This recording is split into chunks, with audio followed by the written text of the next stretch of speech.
ooh, it's stable, doesn't mean very much. Aside from the fact that in the, and we'll get to this in a moment, aside from the fact, Brooklyn, we have a lot of Brooklynites here, that the Brooklyn percentage, the number of Jews living in Brooklyn is 456,000, which means that more than half of the Jews who reside in the city of New York live in Brooklyn.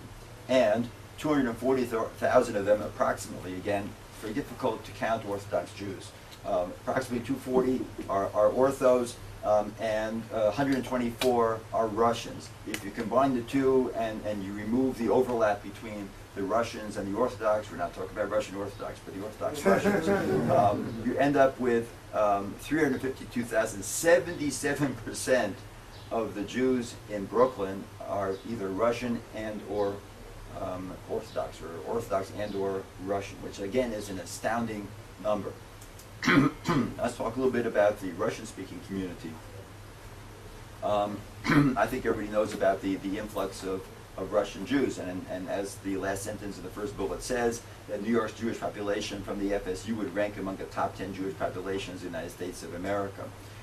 And what are Russian Jews looking to do? They're looking to make themselves as successful Americans as they possibly can be. They want nice homes, they want good schools, and so a lot of them are moving to the most suburban borough that we have, which is Staten Island, and 26% of the Jews in Staten Island are Jews from the former Soviet Union.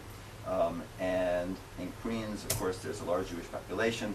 I'm going to run through these bullets because I want to get to the coalition building, but I think that it's vital that we have an appreciation for what the Jewish community is today. And if you've never seen the statistics that I'm going to be putting up on the screen until now, if you're wearing socks, it's going to knock your socks off. In New York, almost 20% of all people in Jewish households are categorized as poor. And that's not something that we as a Jewish community are very comfortable with. And while What's the criteria? the criteria is there's the federal poverty guidelines, and this is within the 20% of the federal poverty. This is about 20% above the federal policy guidelines as to what is poor. So that is considered to be, from our perspective, poor. It's still poor, no matter how you look at it. And despite the fact that poverty generally dropped in New York, among Jews, it rose from 7% to nearly 13%. Of the 244,000 people living in poor Jewish households, 226,000 of them live in New York City. The balance of them live in the suburbs. This is the statistic which just boggles the mind, that there are 226,000 poor Jews who reside in the city of New York. There are as many poor people living in New York City's Jewish households as there are people living in all the Jewish households in Philadelphia or in Boston. About 104,000 people and 53,000 Jewish households in the county are considered to be near poor, et cetera, et cetera. The five boroughs, Brooklyn has the most severe Jewish poverty. And 30% of all people living in Brooklyn Jewish households are poor. And we just said a moment ago that more than 50% of the Jews of the city of New York live in Brooklyn. Why is this the case? Because many of them... 5% of Orthodox. That's correct. A high percentage of Orthodoxy. In the Orthodox community, particularly in the Hasidic community, in the Haredi community, there are families with 10, 12 children, and therefore, in terms of the income that's coming into the household, they would then, again, by the statistical analysis, be considered to be poor. And again, this is going to play into the coalition building methodology in a moment. And of course, the senior citizens are the ones that we're concerned about. 20% of the children and youth are poor. And of course the Nazi victims over the age of 65. Okay. How does all this impact on the Jewish community? The most direct impact on us is our voting power. when it comes, and I don't have the most recent election here, so the next time that maybe I'll just email the slide to Dr. Gerstenfeld. You can put it up and you can see it for yourself. But you're going to be noticing as time goes along that even if the Jewish numbers remain stable, if you take a look on the right-hand side, which is New York City, the left-hand side is New York State. So 89, 93, 97, 91, those are mayoral elections. And the Jewish line is the second line, 19, 17, 22, 19. It remains relatively stable. But look at that next line, which is the Hispanic population. In 1989 was 13% of the voting population. People who voted, 18% by the time we get to 2001. If we look at 2006, it's going to be higher than that. The black population, on the other hand, dropped from 89 from 28% to 23%.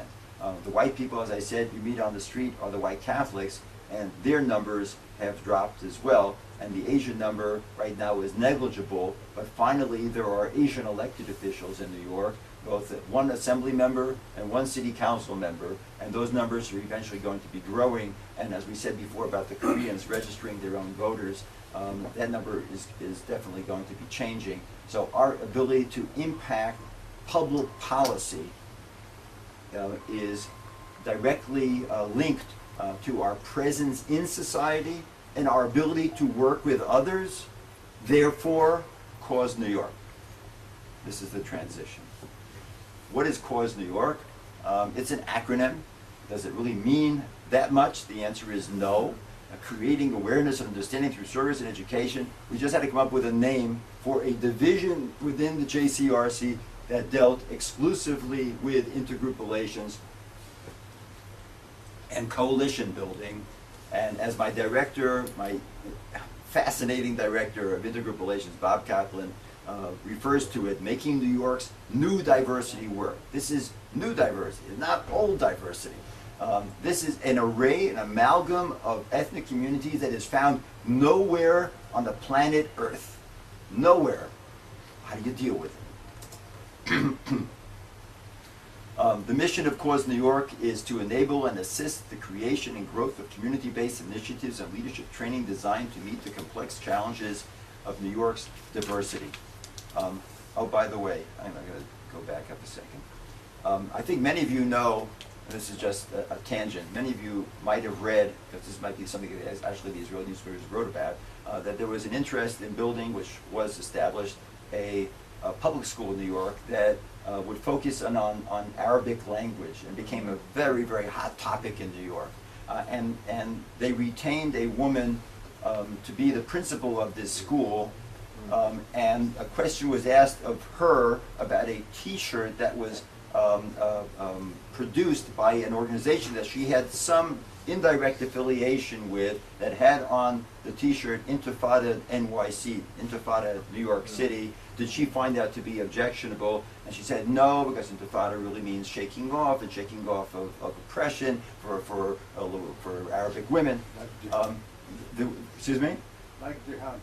Right. We all know what Intifada is. Like jihad can be translated as. Anyway, that woman is that woman right in between the two men. That's Debbie Almantasser, and she has always been, from day one, part and parcel of our coalitions, because she made a foolish comment to the media. She lost her job, but her interest in building relationships between her community, the Jewish community, and other communities in New York is something that she truly believes in.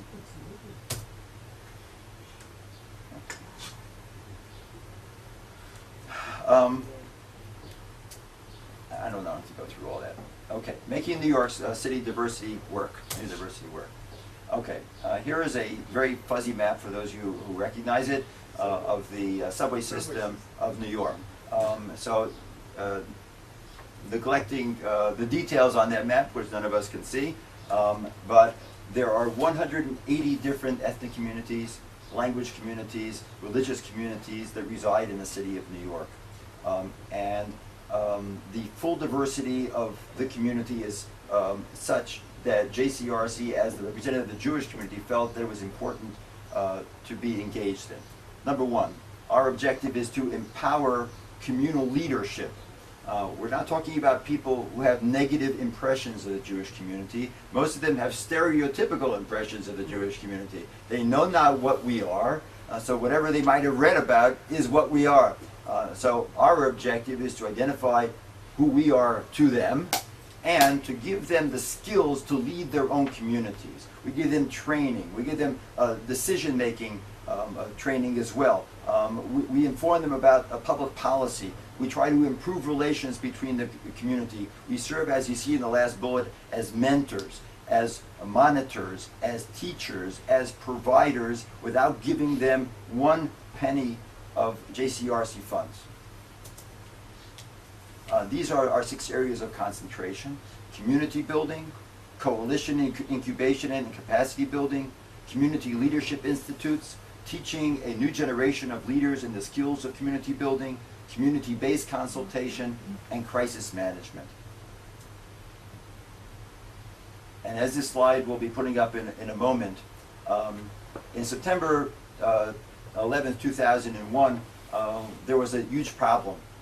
We all know, as the child's photo on the left-hand side pointed out, of the attack on the World Trade Center.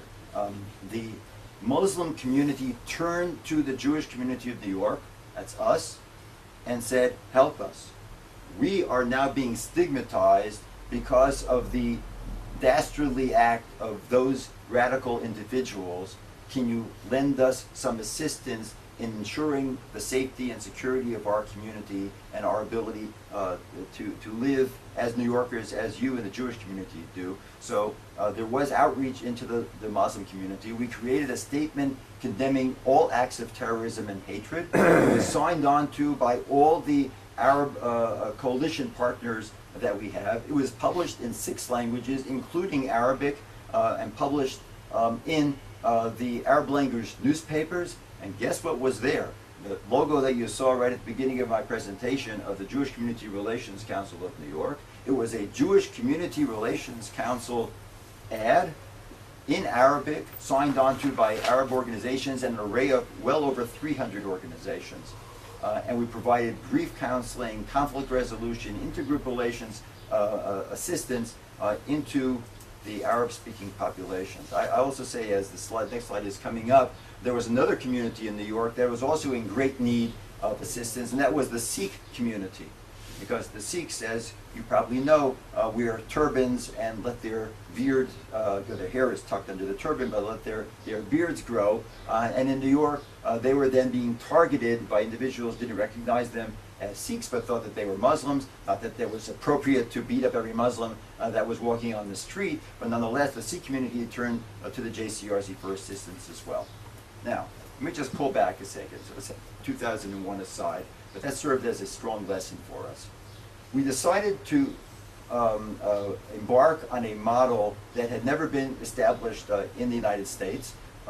And to the best of my knowledge, as I mentioned to Dr. Gerstenfeld and the woman, Chaya Hershkowitz before, I don't think that it has been modeled by any other JCRC in the country, probably most because of resources or the lack of array of ethnic communities. And that is to build coalitions around quality of life issues, to identify a quality of life issue that impacts on every one of the ethnic community, including the Jewish community, which is why I brought up all those statistics about the Jewish poor, to ensure that everybody who's living within a catchment area could be part of this coalition, and ensure that the services that we brought into the community because of the coalition will be delivered across the board to each one of the members of the coalition. The Northern Queens Health Coalition, today we identified health as a key quality of life issue. The Northern Queens Health Coalition has over 70 ethnic communities associated with it.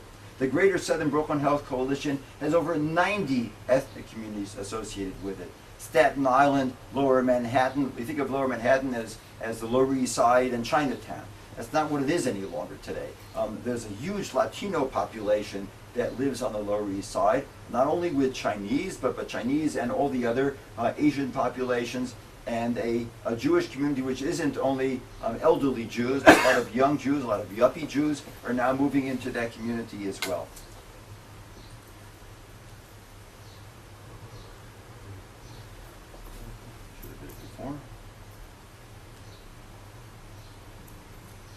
We've also built coalitions around the city of New York that don't always relate to health, such as the Coalition for Far Rockaway. Far Rockaway, again, for New Yorkers, knew that back in the 1950s, again, was a thriving population.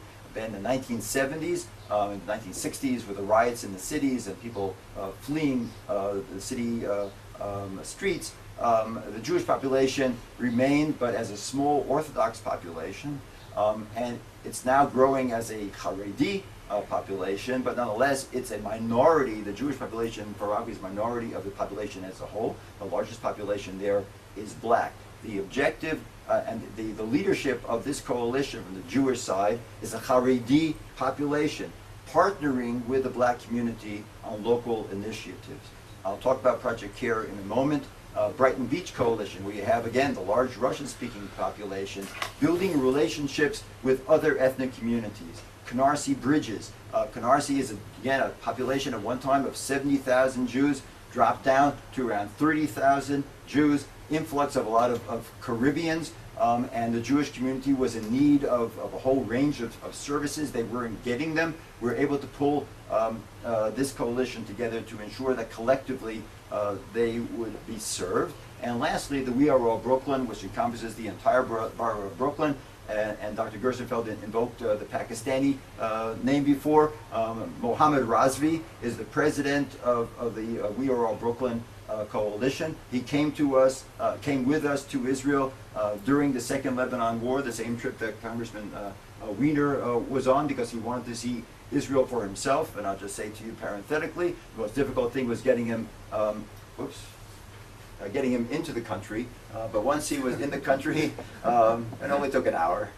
Once we got him, thank you. Once we got him into the country, he traveled everywhere with us. Do I consider him to be a Tzioni? Is he a Zionist? The answer: he isn't a Zionist, but he certainly is no antagonist.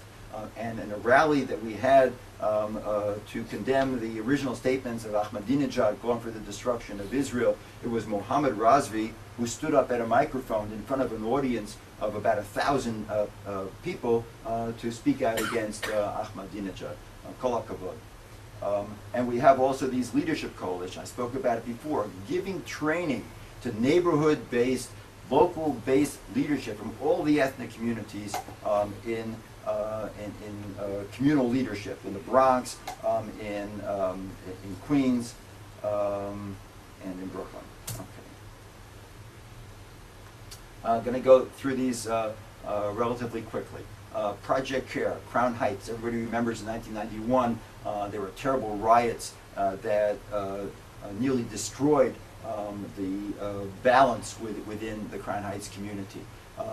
And as an outgrowth of that, it was felt that there needed to be ongoing relationships intensified between the resident black community, for the most part is Caribbean, the resident Jewish community, which for the most part is Lubavitch.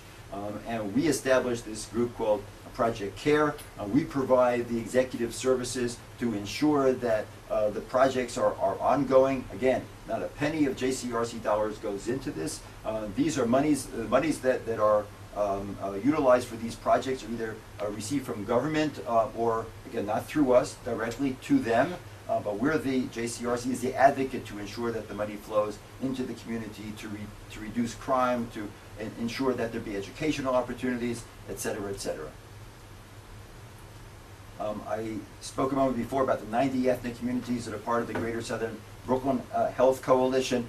The first director of this coalition was a Palestinian, a former Palestinian woman with whom, again, JCRC has had a very direct relationship over the years, a relationship of trust. Again, when you have 90 ethnic communities, the objective is to provide the quality health care into an inner city population, regardless of the ethnicity of the people sitting around the table. It means the ultimate goal is to ensure that your community is going to be better served than you were before the Health Coalition arrived, and the results are just astounding in terms of their identification with this coalition. I talked a bit before about the Far Rockaway Women's Economic Empowerment Project. Most of the women you see in this picture have to be African American, but they're Haredi wives that come into this project to ensure that they are trained in, as you have here, in financial literacy, micro-enterprising, et cetera, to be able to bring money into their families. We are all Brooklyn to prevent civil strife and conflict in Brooklyn, a across-the-board coalition of ethnic and religious communities has come together, led, as I said, by a Pakistani Muslim. Youthbridge New York is something which operates out of the JCRC offices itself. We bring together Black, Latino, Asian, and other ethnic high school students. We have a cadre of 35 fellowships for these students, and again, train them in leadership skills. We also are involved in something called a NORC, which is something which they don't have here in Israel to the best of my knowledge, which is a naturally occurring retirement community. We have a large area let's say in Coney Island, we have all those high rises of senior citizens who can't afford to move elsewhere and are afraid, don't have the funds to go into assisted living facilities to provide the services to them in their buildings. We don't provide the services, we provide the organizational skills to ensure that this NORC can be established, and millions upon millions of dollars of government funds go into these NORCs to ensure that elderly can remain where they are and live out their lives in dignity. The Queens Forum is like the We Are All Brooklyn of Queens, and you see the woman in the middle. Her name is Mala Desai. She was the first executive director of the Greater Southern of the Northern Queens Health Coalition.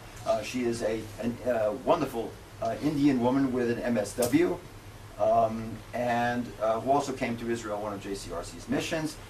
Here's something which, based on a conversation I had before, there might be some interest in. We maintain through the Partnership 2000 project of the UJC and through the UJ Federation of New York, a New York Jerusalem experts exchange, replicating some of the models that we use back in New York. And through a series of webinars, which are web-based seminars, online learning, and mission, the objective is to try to share best practices between how we conduct our business in New York and how it's conducted here. As you see in the first bullet, among the issues we've dealt with is emergency preparedness. In the second bullet, you see that we help create this Mehalev coalition in regard to the welfare to work program being established in Israel. We also assisted in the formation of a New York-based Muslim Jewish network based on best practices here in Jerusalem. That just gives you a smattering of the work that my organization is involved in with a very limited budget, but a highly motivated staff. We don't step into these coalitions with rose-colored glasses. We know who it is that we're dealing with. We know, trust me, we know the dangers of dealing with Muslim populations that potentially could have radicals among them. There are organizations such as this organization, CAIR, C-A-I-R, with whom we will have nothing to do with.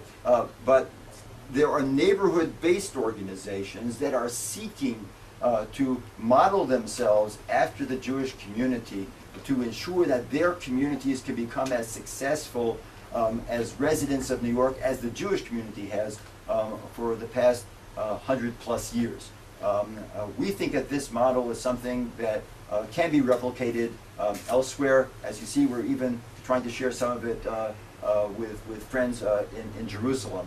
And I hope that the information that I've provided to you is enlightening and possibly could stimulate some better relationships between our JCRC and JCPA, let alone between our JCRC and other residents of Jerusalem and the other cities in the state of Israel. So with that, I don't know how long I've talked. Hopefully I haven't gone on too long, but I thank you for your attention, and I'd be happy to answer your questions.